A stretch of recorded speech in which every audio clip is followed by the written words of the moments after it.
wabarakatuh. Kami dari kelompok 2 Ekonomi Industri Halal akan mempersembahkan kepada kalian materi yang kami bawakan yang berjudul penggunaan mukhadirat dalam dunia medis menurut pandangan Islam di Indonesia. Nah, sebelumnya saya akan memperkenalkan anggota kelompok kami terlebih dahulu. Saya sendiri Fionanti Zahrani dan ada saya Muhammad Afri Mumtazudin dan Asya Naifa Putri Ilma dan Fadli Muhammad Zulkifli. Baik, selamat menikmati.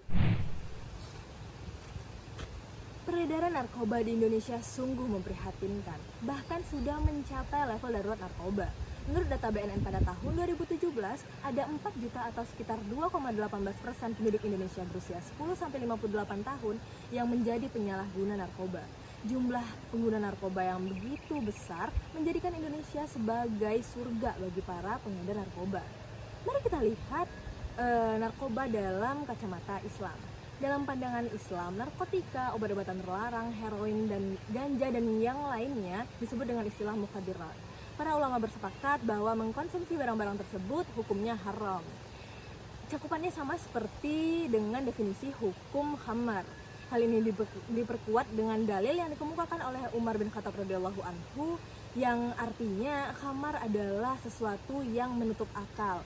Jadi narkoba masuk dalam kategori hukum khamar. Tapi ada dalil lain nggak sih? Coba lo bilang deh. Oke, teman-teman semua, ada sebenarnya dalil hadis ya yang menceritakan mungkin yang relate dengan apa yang dikatakan teman saya tadi.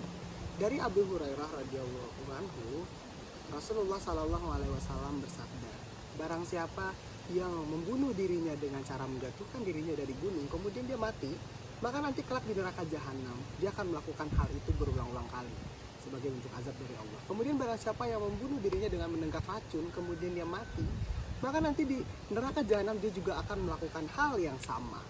Kemudian barang siapa yang membunuh dirinya dengan besi, nanti di neraka jahanam dia juga akan membunuh dirinya dengan cara memukul dirinya dengan besi. Berulang-ulang kali dia akan mati, kemudian dihidupkan kembali, dan begitu seterusnya. Hadis riwayat Bukhari nomor 5778 dan Muslim nomor 109.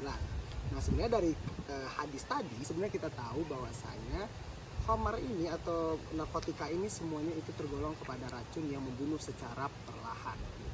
Nah, karena ini dikategorikan sebagai racun yang membunuh secara perlahan, maka Islam melarang hal tersebut. Itu relate kepada hadis yang saya sebutin tadi. Guys, gawat, teman kita lagi ada yang sekarat, tapi dia obat satu-satunya narkotika, tapi gua nggak tahu hukumnya apa. Jadi gimana? Ya deh, kita urus sekarang.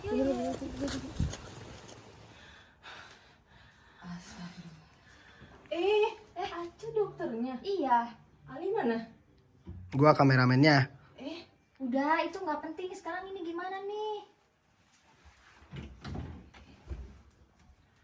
Nah, menurut hukum Islam, penggunaan narkotika atau narkoba dalam bidang kesehatan atau bidang pengobatan itu diperbolehkan apabila pada kenyataannya memang tidak ditemukan benda halal lainnya atau dalam keadaan darurat.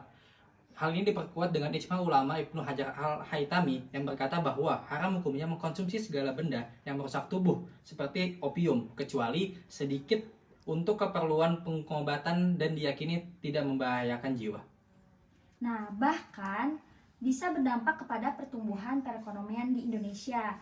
Jadi di sektor kesehatan itu obat dari ganja termasuk lebih murah daripada dibanding obat-obatan yang berbahan kimia sintetis dari farmasi yang 90%-nya itu impor. Sebagai contohnya itu harga ganja itu harganya Rp100.000 di Aceh. Dengan 1 hektar lahan dapat menghasilkan 1.500 kg per 6 bulan, dalam waktu 6 bulan. Petani juga memperoleh 150 juta dari penjualan, sedangkan modal yang dikeluarkan itu hanya 4-5 juta.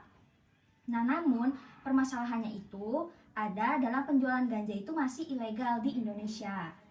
Berarti penggunaan narkotika dalam dunia medis itu boleh dong ya? Iya, Nah, benar benar banget. banget. Iya, oke deh. Oke deh, gue lanjut kritis ya.